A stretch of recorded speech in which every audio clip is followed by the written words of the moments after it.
Kabir slaps the girl, then he gets slapped by her also, and by various other people. But when he slaps her, it's just so shocking that it stays with you and it disturbs you, right? Everything after that happens in his life, till the last moment when somehow the girl agrees to be with him, right? Yeah. Let me finish. Till that moment is a downward spiral for that character. There's nothing good that happens in his life. He is a complete mess. My point is, in love, have we all not messed up?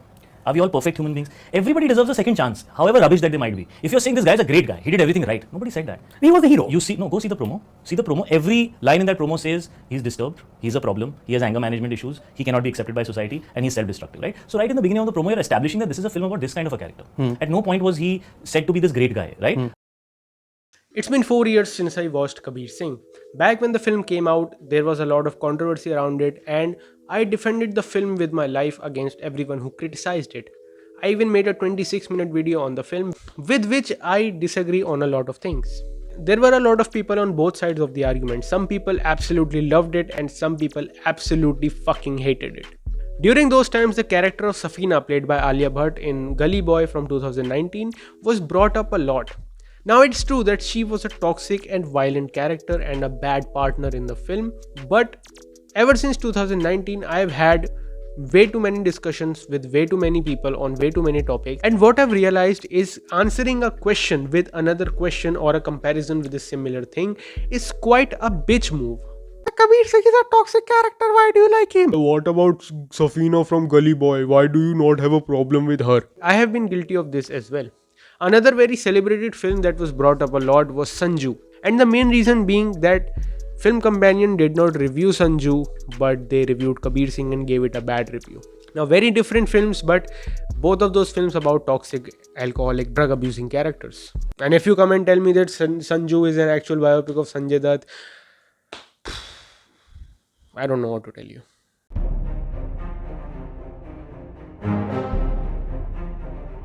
Kabir in the beginning is shown to be a tough guy. He has a dominating presence, is not afraid of physical altercations in his college, and has a massive fucking ego. Now, I agree that the way that Kabir Singh is introduced, the background music used, the slow motions, and Shahid Kapoor's performance and Vanga's direction, Kabir is definitely shown as a hero in the beginning of the film. But when we look at the film as a whole, Kabir is not the same person at the end of the film. And I personally believe that glorification of a hero does not include showing him getting beaten by his girlfriend's father, his girlfriend's brother, and some random people, his own brother, him passing out in a bar, him peeing his own pants, and him confessing with tears in his eyes that he fucking hates himself.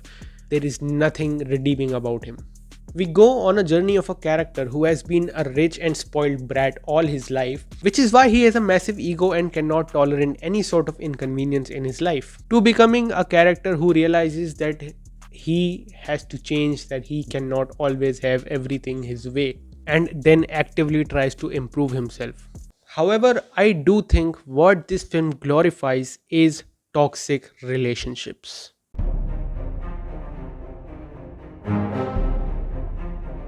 Kabir and Preeti's relationship starts off in a way that's very unsettling. Kabir, even before ever talking to Preeti, just goes on and announces that she is his girlfriend now. That is a very horrendous thing to do / happen to somebody. But in the fictional universe of the film, it works out for them because Preeti too is attracted to Kabir Singh. A lot of people took issue with Preeti silently following Kabir's order, and I get why that is, because in the real world a lot of girls are not able to raise their voice against someone who is harassing them. But again, in the fictional universe of the film, it's not the case. Preeti herself is a bold and dominating girl, as we see later on in the film when she just walks up to Kabir's new college and forces him to kiss her right in the middle of the ground, even when Kabir is a bit reluctant. So we see that Preeti is not some innocent blind follower of Kabir Singh. She has her own authority in the relationship, and in the fictional universe of the film, that seems to be working for them. Kabir slaps Preeti. I do not support it.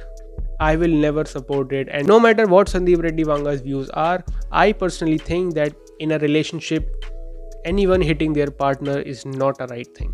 I do not and will not support or tolerate such actions. But in the fictional universe of the film, that slap is needed. That very slap changes the trajectory of their relationship. If only Kabir had been able to calm the fuck down and not be an irrational asshole, the film wouldn't have happened.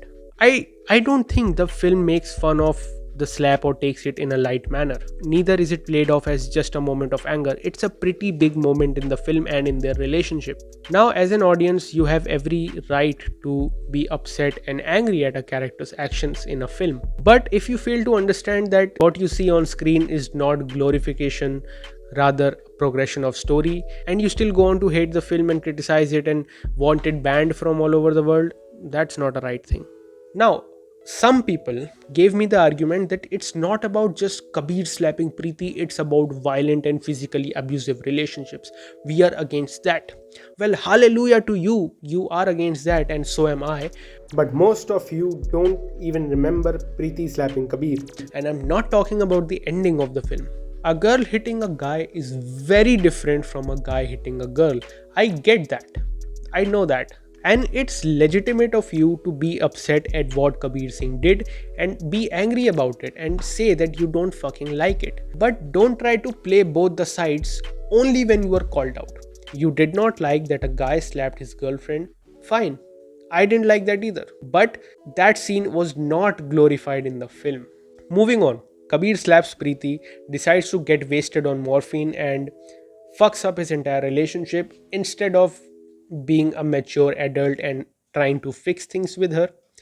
And Preeti goes on to marry a guy because she's mad at Kabir, then leaves him the very next day. That is also toxic and immature behavior, but I have never seen anyone call Preeti out on that. The reason the film had a polarizing response was because of its happy ending. In the final scene of the film, while Preeti confronts Kabir for being a toxic asshole, the moment she finds out that he was high on morphine and almost died that night, she looks at him with pity. And that moment kind of justifies all of Kabir's toxic and self-destructive behavior because Preeti accepts him.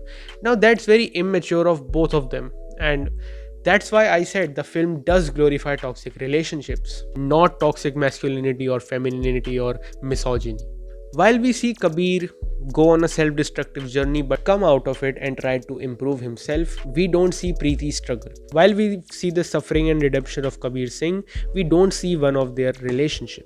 Now 4 years later, the ending of the film does not work for me anymore because Kabir's character development does not reach its final stage when he has to realize that he has to live without Preeti and he has to accept his reality, which is a consequence of his own temper and ego. Again, it works in the fictional universe of the film, but in real life, I would like to maintain my distance from people like Kabir and Preeti. And it's not a bad thing. It's not a bad thing to like fictional characters but not want them in real life. Also, I'd never ever wish my worst enemy's sister to get married to a guy like Kabir Singh, let alone my own.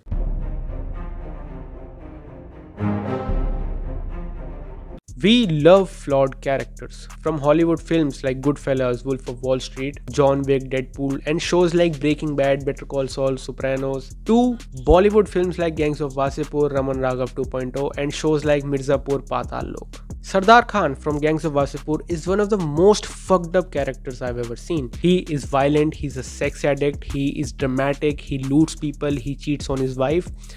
And yet, we find Gangs of Wasipur to be one of the best and most entertaining films to come out of Bollywood.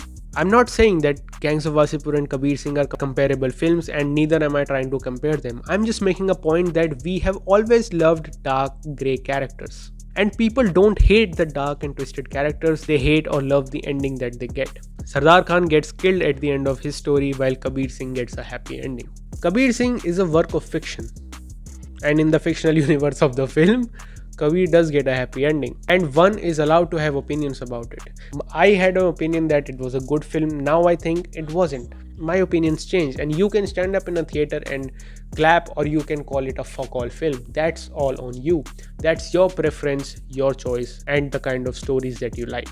But the controversy that surrounded Kabir Singh was way too much about the real life impact of this film. But that's the thing, a film cannot change who you are at core. People change at their core only after having a traumatic or life-changing experience. A film cannot do that. In today's day and age, The brainwashing that is done by the internet is way more dangerous than a film. If a person is violent by nature, he or she doesn't need to watch Kabir Singh to get even more violent. And I don't think it's the duty of Sandeep Reddy Vang or any other director in the world to not make a film because his film might influence someone with mommy issues and make him Kabir Singh. When a kid jumps off a roof after watching Krish, you said that the film inspired or influenced the kid to do that. But when the same thing is done by an adult, you don't blame the film, you blame the fucking adult for being an actual dumb fuck. Again, Kabir Singh is not made for children, so if children watch it and become like, oh, I want to be this guy, then it's the parent's responsibility to make sure that the children don't watch that film. When it comes to performance, the shots, and the technical aspects of the film, Kabir Singh is a very well made and well acted film. While the 19-year-old me absolutely loved the film, the 23-year-old me finds it very average. Story wise, that is. And it's okay. With time, people grow up. I grew up, and so did a lot of people who initially liked that film. But 4 years later, I don't think the film tries to justify or glorify toxic masculinity and misogyny. Before Kabir Singh becomes a mentally unstable, depressed alcoholic loner, he's a college topper and football star. But when the audience fails to acknowledge that and starts to see that this animal looking, penis cutting, alcohol drinking, weed smoking asshole is what an ideal man should be, it's not the film's fault. The only people who think Kabir Singh is a ideal man are the people who make Patrick Bateman and Jordan Belfort Sigma edits on Instagram and YouTube. You know they don't have any understanding of what the film is about. You can conclude that they don't have any understanding of what any film is about. Is it the fault of American Psycho? Is it the fault of Martin Scorsese for making Wolf of Wall Street that people think Jordan Belfort is a Sigma? No. Similarly, it's not the fault of Sandeep Reddy Vanga if people think Kabir Singh is a great man. No, he's not. A lot of people think that he's not, but that doesn't mean that you are not allowed to enjoy his story. And when I say that I'd like to distance myself from people like Kabir Singh and Preeti in a real world, that also stands true for people like Sardar Khan, Walter White and Michael Corleone. But that does not imply that I'm not allowed to enjoy their stories played out in a fictional world of a film or a show. He was the protagonist of the film. It was a titular part. He was not hero. He was not a hero. But he was the protagonist of the film. Right. The film was about that character and how he behaved. Cinema is meant to be reflective of society. Right. Everybody is not a nice guy. And just because somebody is the protagonist doesn't make him the hero. Kabir Singh is not the hero, he is the protagonist. That's how I saw it. Sure.